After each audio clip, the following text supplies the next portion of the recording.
सो newborn assessment का जो second part है, अब हम उसकी बात करेंगे। ये एक पार्ट क्या होता है, ये सेकंड पार्ट है transitional assessment during the period of reactivity. ठीक है, अब इसके अंदर दो पार्ट्स आते हैं। जैसे अभी हमने उसमें 4 पार्ट देखे थे ना, अब गार स्कोर वाला, वैसे इसके अंदर 2 पार्ट आते हैं।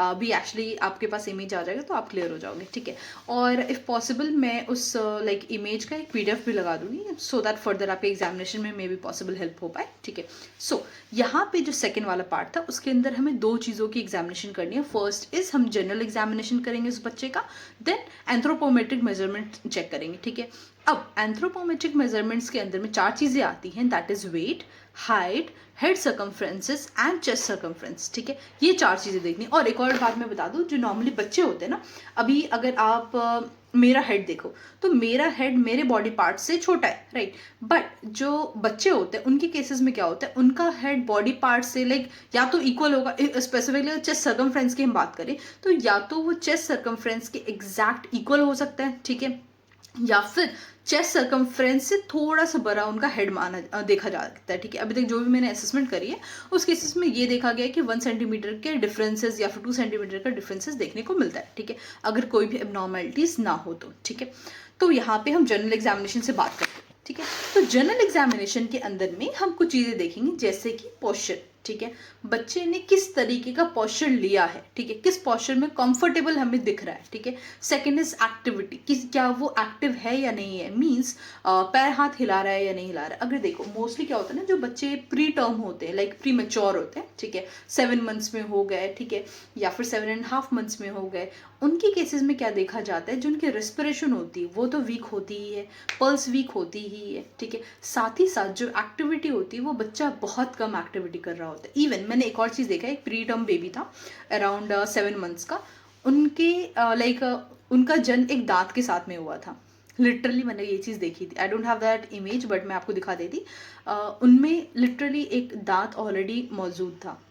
वो लगता है सुन के कि कैसे पॉसिबल है, बट ये एक्चुअली पॉसिबल है, मैंने खुद देखा है। ओके, सो तो यहाँ पे हम जनरल एग्जामिनेशन करते हैं कि बच्चे का पोस्चर कैसा है, किस तरीके का पोस्चर बच्चा बना रहा है, किस तरीके का हैंड मूवमेंट है या नहीं है, एक्टिविटी है या नहीं है। नॉर्मली आपने बच्चे को छोड़ दिया, ठीक है, फिर आप उसको ऑब्जर्व कर रहे हो, क्या वो एक्टिविटी कर रहा है या नहीं कर रहा है, बच्चा रो रहा है या नहीं रो रहा है, ठीक है, भूख लगने पे कैसे वो रिएक्ट कर रहा है, ठीक है, मीन्स क्राई कर रहा है या नहीं कर रहा है, बॉडी की कलर कैसी है। ठीक है, यहाँ पे भी हमें कलर्स देखने हैं, ठीक है, बॉडी की कलर्स कैसी, क्योंकि वो तो हमने इमीडिएट असेसमेंट किया था ना, बट यहाँ पे हम क्या कर रहे हैं, फर्दर असेसमेंट कर रहे हैं, तो यहाँ पे भी हमने कलर देखनी है। देन हम क्या ऑब्जर्व करेंगे, the most important thing that is vital science.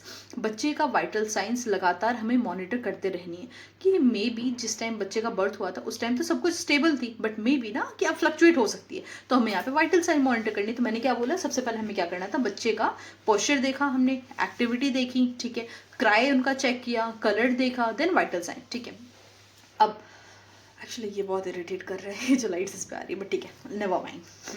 देखो, सो प्री टर्म पोस्चर की अगर हम बात करें तो बच्चे क्या करते हैं, frog like structure, like frog like posture रखते हैं। फ्रॉग को देखा है आपने कभी, इस तरीके से वो ऐसा रहता है ना, ऐसे अटैच रहता है इस तरीके से, ठीक है, तो वो क्या है ना, ऐसे हाथ ऊपर करके और पैर भी इस ऐसे, कैसे बताऊँ, ऐसे हाथ उठा करके, पैर भी हल्का सा ऐसे उठा करके, फिर वो ऐसे चिपकते हैं, ठीक है, अगर आप उनको गोद लोगे, ठीक है, इस तरीके का वो पोस्चर शो करते हैं। साथ ही साथ जो उनका मसल टोन होता है वो बहुत ही वीक होता है, ठीक है, मीन्स जो एक आप नॉर्मली आप बच्चे को अगर हाथ पकड़वाते हो, ठीक है, आपने ऐसे हाथ दिया, वो बिल्कुल ग्रिप कर लेंगे बहुत टाइट से, ठीक है, तो बट उन बच्चों में जो प्री मेच्योर बर्थ होती है जिन बच्चों की, उनकी वो ग्रिप बहुत ही लूज होती है, मसल टोन उनकी बॉडी की बहुत ही कमजोर, लाइक वीक होती है, ठीक है।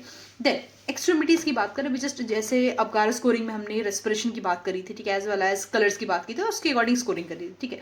अब सिंपल सी बात ये समझो कि अगर बच्चा, मतलब अभी हम वाइटल साइंस की बात करें तो उसके अंदर हम आ गए, ठीक है। अब वाइटल साइन की अगर हम बात करें तो बच्चा अगर रेस्पिरेशन कम कर रहा है, मींस अभी रेस्पिरेशन हमने कितना बोला था, 100 से अबव होना चाहिए, तो हम इसको 2 करते हैं, ठीक है। तो अगर बच्चा रेस्पिरेशन प्रॉपर तरीके से नहीं कर रहा है तो उस केस में हमें क्या देखने को मिल सकता है, ब्लूइश कलरेशन देखने को मिल सकता है, दैट इज योर साइनोसिस, ठीक है। उसके बॉडी में आपको डिसकलरेशन, ब्लूइश कलरेशन देखने को मिल सकती है या फिर पेल कलरेशन देखने को मिल सकती है, क्योंकि उनकी बॉडी के जो अलग अलग सेल्स हैं वहाँ तक ब्लड पहुंच नहीं पा रहा है, सॉरी ऑक्सीजन नहीं पहुंच पा रहा, my mistake, I am really sorry. तो वहाँ तक ऑक्सीजन नहीं पहुंच पा रहा है।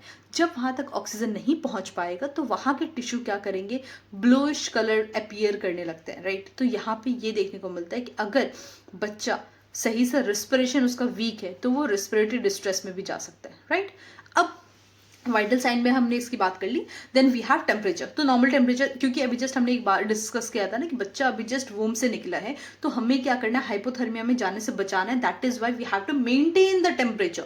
अब वो टेम्परेचर कैसा होना चाहिए, जो हमारा inner like core body temperature होता है ना, उतने पे हमें मेंटेन करके रखना है। तो that can be 30.5 degree Celsius to 37 degree Celsius तक आपको मेंटेन करके रखना है, ठीक है। नाउ पल्स कितना होना चाहिए, pulse of course more than 100 होना चाहिए, बट एक बेबी का कितना होना चाहिए, आइडियल होता है 120 से लेकर के 140। वेर एज अडल्ट का कितना होता है, रिवाइज करो 60 से लेकर के 100 तक होता है। और वहीं पे अगर हम चाइल्ड की बात करें तो चाइल्ड में 120 से लेकर के 140 तक होता है, क्लियर। अब देखो ब्रीथ की बात करें, जो ब्रीदिंग होती है उनकी वो कितनी होनी चाहिए, तो 40 to 60 बीट्स पर मिनट होनी चाहिए, ठीक है। वेयर एज अगर हम नॉर्मल एडल्ट्स की बात करें तो वो कितनी होती है, चलो मुझे कमेंट्स करके बताओ चलो। तो देखो ब्रीथ हमने बच्चों की कितनी बात करी, 40 से लेकर के 60 ब्रीथ पर मिनट। रिवाइज करते हैं, टेम्परेचर कितना होना चाहिए, 35.5 डिग्री सेल्सियस से लेकर के 37 डिग्री तक, ठीक है, या फिर 37.5 भी हो सकता है, ठीक है। ये टेम्परेचर हो गया। पल्स कितना होना चाहिए, अभी जस्ट मैंने बताया था, पल्स होना चाहिए 120 से लेकर के 140 तक, ठीक है। कलरेशन कैसा होना चाहिए, पिंक होना चाहिए बच्चे का, ठीक है। ब्रीथ कितनी होनी चाहिए, 40 से लेकर के 60 होनी चाहिए। तो हमने क्या देखा, टेम्परेचर देख लिया, पल्स देख लिया, रेस्पिरेशन देख लिया, क्लियर। अब यहाँ पे ये तो था जनरल एग्जामिनेशन, जो बेसिक एग्जामिनेशन हम करते हैं ना एडल्ट्स में भी, ठीक है, तो वो हम यहाँ पे देख रहे थे। This was a general examination. General examination के बाद आता है एंथ्रोपोमेट्रिक एग्जामिनेशन या फिर मेजरमेंट कह लो, ठीक है। इस केस में हम क्या करते हैं, बच्चे का वेट देखते हैं, ठीक है, उसकी लेंथ देखेंगे, हेड सर्कमफ्रेंसेस और चेस्ट सर्कमफ्रेंसेस, ठीक है। अभी जस्ट मैंने एक चीज़ इसके पहले बताई थी, इस टॉपिक को स्टार्ट करने से पहले, डिफरेंसेस होते हैं हेड सर्कमफ्रेंसेस में और चेस्ट सर्कमफ्रेंसेस में। चलो सेकंड क्वेश्चन, मुझे कमेंट करके बताओ कि हेड सर्कमफ्रेंस ज़्यादा होता है बच्चों में या फिर चेस्ट सर्कमफ्रेंस ज़्यादा होता है, चलो बताओ, ठीक है। चलो आगे बढ़ते हैं। देखो वेट, लेंथ, हेड सर्कमफ्रेंसेस और चेस्ट सर्कमफ्रेंस, ये चार चीज़ें हमें इसके अंदर देखनी, किसके अंदर, एंथ्रोपोमेट्रिक मेजरमेंट के अंदर, ठीक है। अब आइडियली वेट कितना होना चाहिए, 2.5 से लेके 3 kg तक का वेट होना चाहिए, क्लियर। जिसमें कि नॉर्मली जो बच्चा पैदा होता है ना, तो वो ऑलमोस्ट 10% वेट को रिड्यूस कर देता है, ठीक है, मतलब कि घट जाती है उसकी वेट विद इन 10 डेज, ठीक है। अब उसके बाद अगर मतलब ऐसा समझो कोई एक बच्चा आज पैदा हुआ है, ठीक है, लेट्स सपोज कि आज 1 फेब है, ठीक है, मान लो, तो 10 फेब को जब आप उनका वेट करोगे ना, तो कंपेरेटिवली 10% तक का वेट उनका रिड्यूस हो चुका होगा, ठीक है।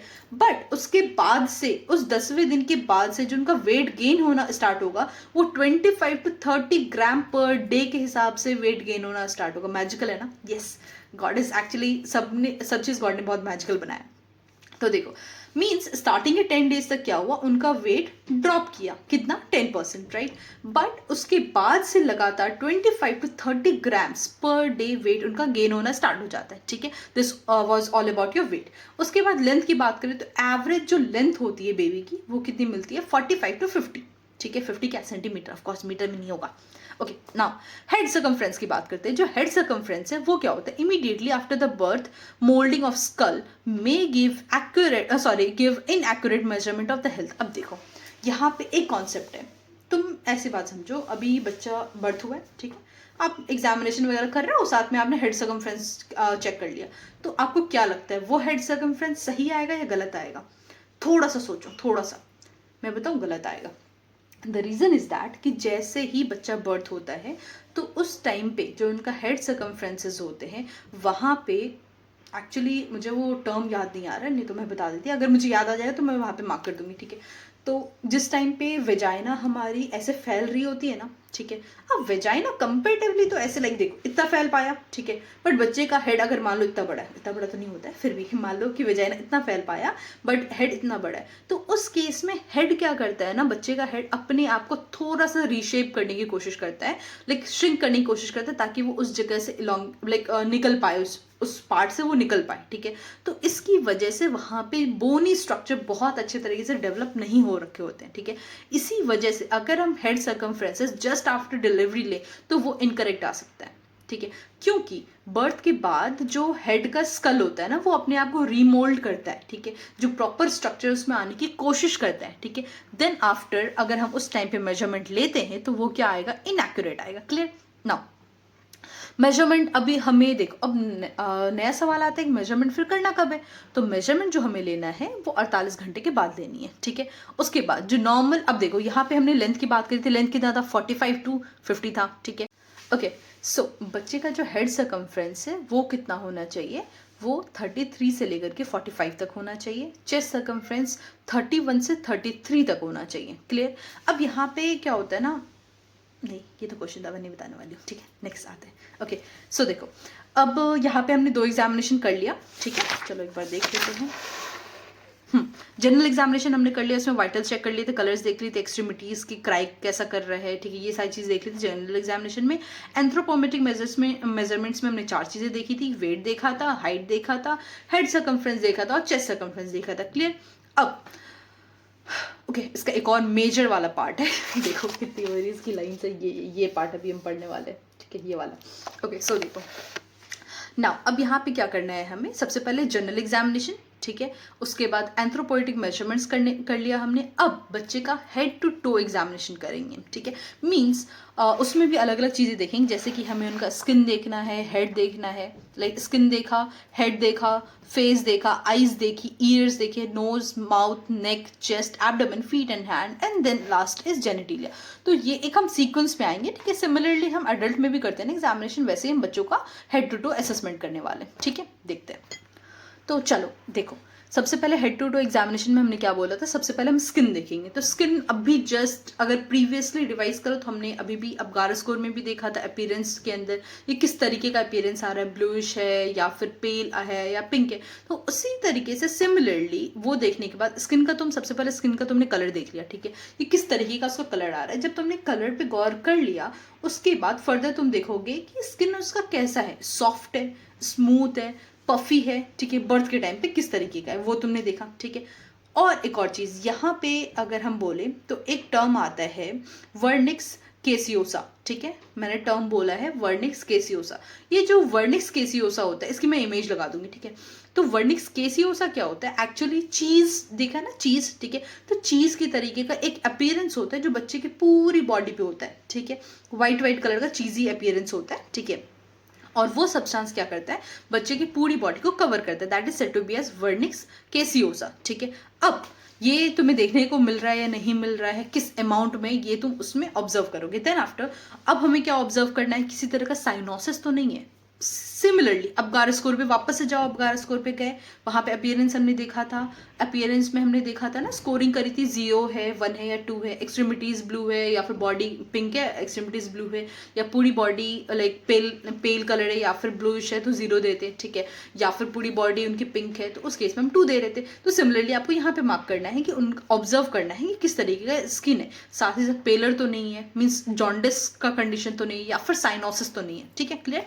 Now check skin turgor for dehydration. अब देखो बच्चा स्पेसिफिकली जो प्री मैच्योर होगा, ठीक है, या फिर अगर फ्लूइड डिस्चार्ज माँ को बहुत ज़्यादा हो चुका होगा और डिलीवरी में लेट हो गई, ठीक है, इन दैट केस पॉसिबल है कि बच्चा डिहाइड्रेटेड होगा, ठीक है।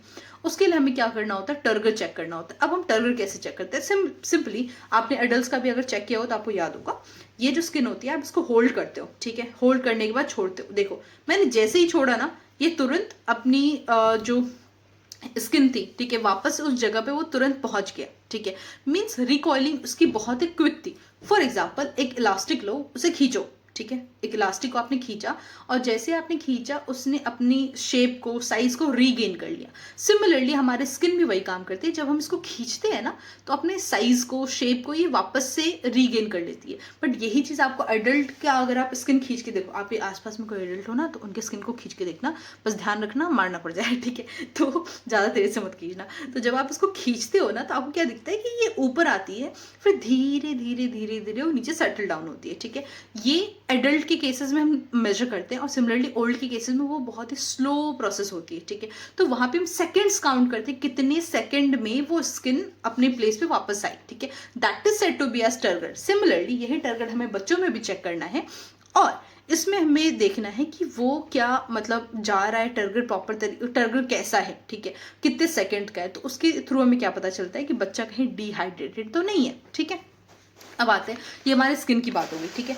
स्किन के बाद हमारे पास आता है हेड, ठीक है। अब हेड में हम क्या ऑब्जर्व करेंगे, तुमने पहले मुखड़ा देख लिया बच्चे का, नहीं मुखड़ा नहीं देखा हमने, पहले स्किन देखा है, फिर हेड देखेंगे, फिर हम फेस पे आएंगे, ओके। तो पहले हमने स्किन देख लिया, स्किन के बाद हम हेड देख रहे हैं। हेड में सबसे पहले देखेंगे newborn skull bones are not completed few complete. So second हम क्या देखेंगे, सेकेंड हम बच्चे का हेड देखेंगे।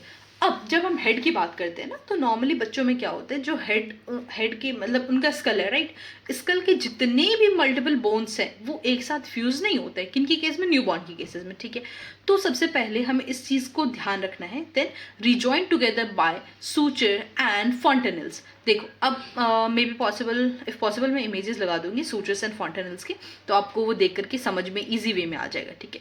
तो यहाँ पे क्या होता है ना कि बच्चों का जो मतलब एक स्कल होता है वो जुड़ा नहीं रहता है। नॉर्मली आप अडल्ट का स्कल देखोगे ना, फॉर एग्जाम्पल फॉरेंसिक में किसी का स्कल मिला है, ठीक है, तो आपको वहाँ पे एक सूचर से ऐसा सा बना हुआ सा दिखेगा, जिससे कि जितने भी हमारा टेम्पोरल्स है, ऑसिपिटल्स है, फ्रंटल है, वो सबके सब जुड़े रहते हैं, ठीक है। बट बच्चों में ये जो सूचर्स होते हैं, फॉन्टेनल्स होते हैं, ये बने ही नहीं होते हैं, ठीक है।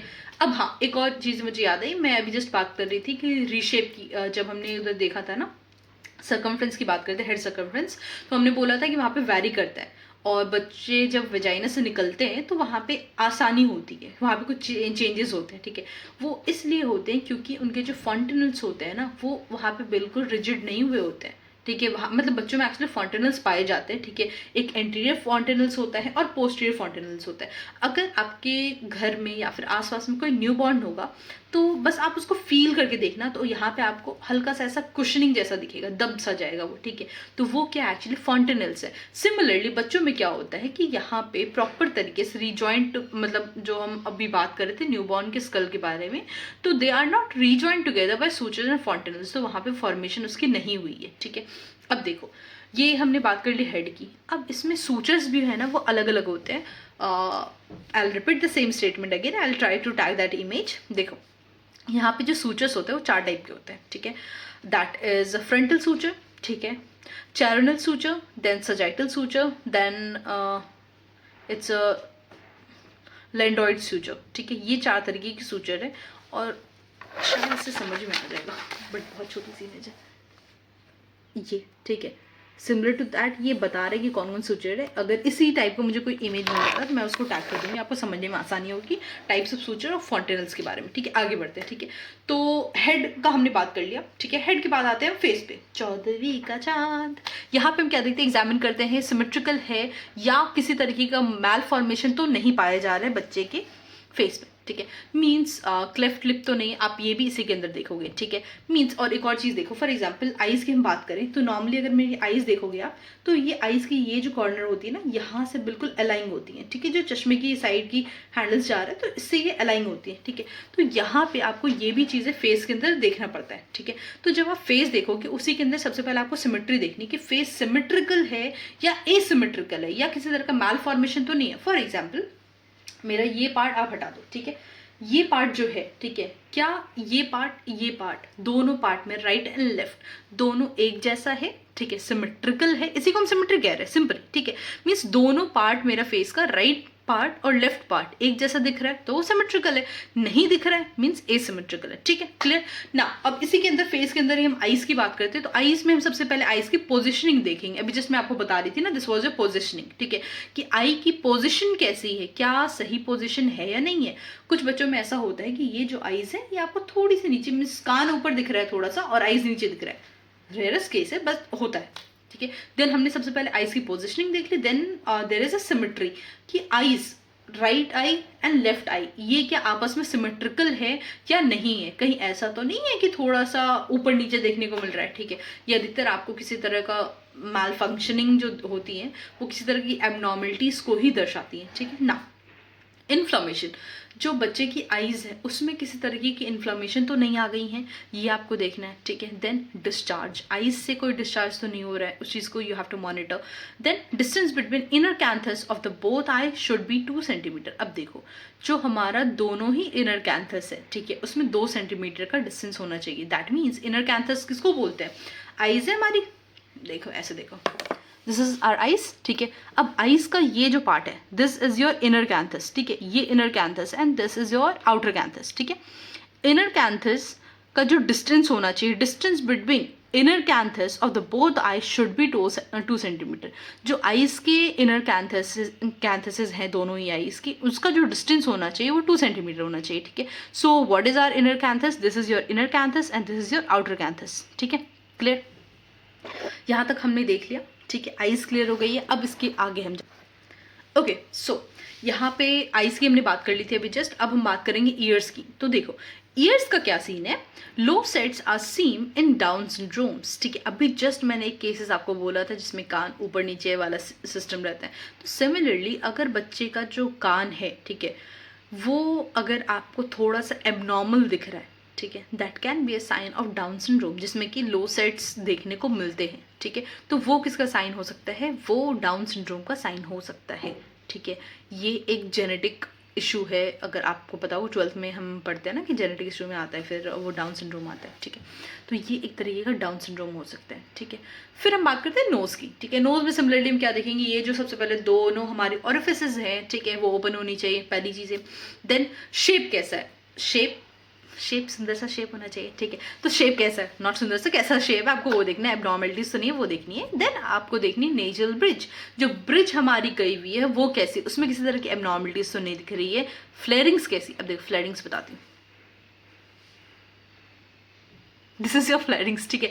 तो फ्लेयरिंग्स हो रही है या नहीं हो रही, और पता है यूजुअली अगर हम नॉर्मली सांस ले, अभी मैं सांस ले रही हूँ, आप सांस ले रहे हो, ठीक है, आप नोटिस करना जैसे मैं आपसे बात कर रही हूँ, राइट। तो अभी हम नॉर्मली फ्लेयरिंग्स ऐसे ऐसे नहीं कर रहे होते, हम फ्लेयरिंग्स कब करते हैं, जो हम रेस्पिरेट मतलब ऐसा खींच रहे हैं सांस को, तो ये ऐसा फ्लेयर हो रही होती है, ठीक है। तो ये है एक्चुअली फ्लेयरिंग्स। और अगर किसी पेशेंट में आपको फ्लेयरिंग्स देखने को मिल रहे हैं, दैट मीन्स कि वो रिस्पिरेशन उनका प्रॉपर तरीके से नहीं हो पा रहा है, ईजिली वो रिस्पायर नहीं कर पा रहे, ठीक है। तो यहाँ पे आपको देखनी है कि फ्लेयरिंग्स हो रही है या फिर नहीं हो रही है। अगर बच्चों में फ्लेयरिंग्स आपको देखने को मिल रही है कि बच्चे लाइक उनकी फ्लेयरिंग्स जो ऐसे से मूव कर रही है, ठीक है, फ्लेयर कर रहे हैं वो, दैट मीन्स कि उनको किसी तरीके का रिस्पिरेटरी डिस्ट्रेस है, मतलब उनको सांस लेने में तकलीफ हो रही है, ठीक है। मैं नॉर्मल सांस ले रही हूँ ना, मैं फ्लेयर तो नहीं कर रही अभी, नॉर्मली बात करूँ फ्लेयरिंग नहीं हो रही है, बट अगर मैं सांस खींचूँ, दिस वॉज योर फ्लेयरिंग, ठीक है। तो हमें ये चीज़ मॉनिटर करनी है, किसमें, उस बच्चे में मॉनिटर करनी है। क्लियर। अब हम बात करते हैं माउथ की, माउथ एंड थ्रोट की हम बात करें तो हमें एग्जामिन करनी है स्पेसिफिकली बच्चे में आप क्या ही माउथ एग्जामिन करोगे, तो यहाँ पे सक्शनिंग आती है। सक्शनिंग एक इंपॉर्टेंट पार्ट रखता है कि जब आपने बच्चे का माउथ खोला, ठीक है, तो आपने देखा क्या वहाँ पे किसी तरीके का फ्लूइड एक्युमुलेटेड है, अगर है then you have to clean it, like suctioning आपको करनी है। साथ ही साथ एग्जामिन करने हैं थ्रोट और माउथ में मोस्ट इंपॉर्टेंट हो जाता है क्राई, ठीक है, आपको क्राई मॉनिटर करना है। और एक और बात आ जाती है कि अगर किसी बच्चे ने एस्पिरेट कर लिया होगा, ठीक है, सिंपली कुछ मदर का फ्लूइड है ना, ठीक है, वो निकल लिया, ठीक है, तो उस केस, और अधिकतर ये प्रॉब्लम तब होती है जब बच्चा उल्टा पैदा लेता है, ठीक है। ये केसेस एक्चुअली मैंने ऑब्जर्व करा है, तो इसके लिए I am not so sure, but मैंने ये चीज़ देखी उसके बेसिस में बता रही हूँ।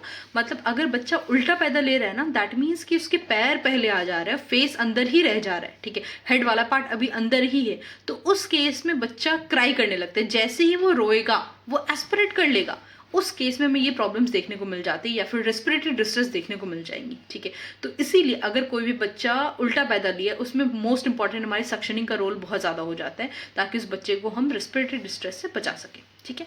अब देखो माउथ के अंदर ही हम एग्जामिन कर लिए, ठीक है। अब एग्जामिन हमें मोस्ट इंपॉर्टेंटली क्या करना है, उस बच्चे का क्राई, जो आपने मूवीज में देखा ही होगा, ठीक है, बच्चा रो रहा है, अरे बच्चा नहीं रो रहा है, ठीक है, फिर बच्चे को अपन मारते हैं, ठीक है। तो ये सारी चीज़ें आपको देखनी है, और neonatal cry is most important part for examine mouth and throat, ठीक है।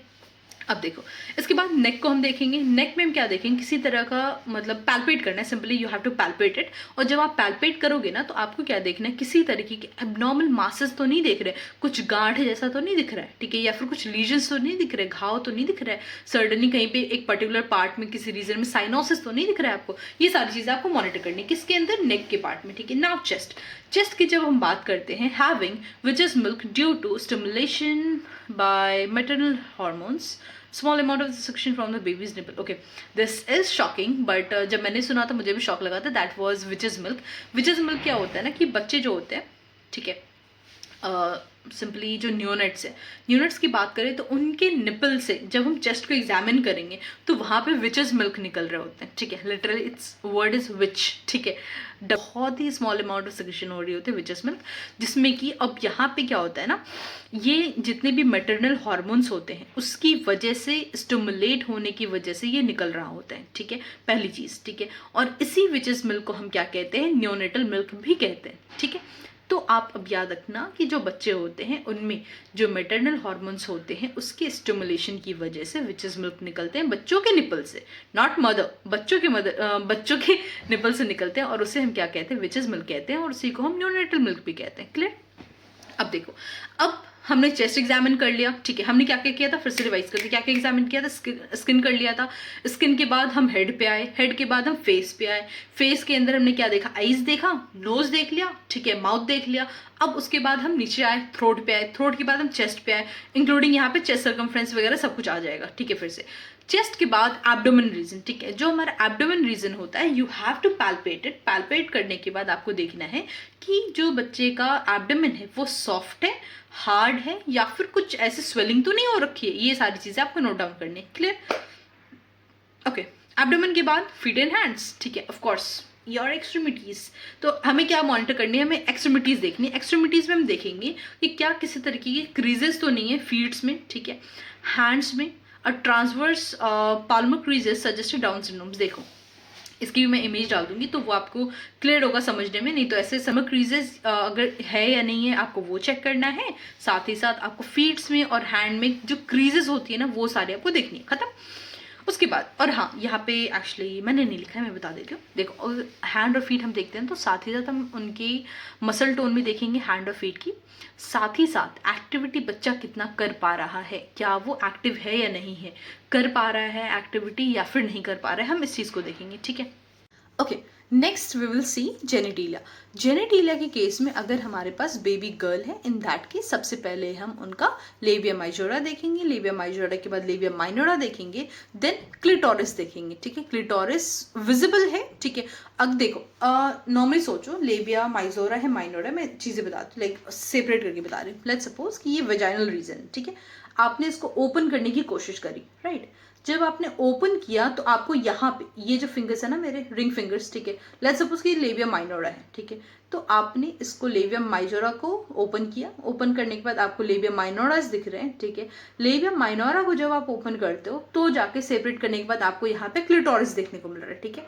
तो ये क्या है, आपको क्लिटोरिस कब विजिबल है, अगर आपको क्लिटोरिस एग्जामिन करने हैं तो उस केस में जब आप लेबिया माइजोरा को लेबिया माइनोरा को सेपरेट करते हो तो जाके आपको क्या देखने को मिलेगा, क्लिटोरिस देखने को मिलेगा। क्लियर?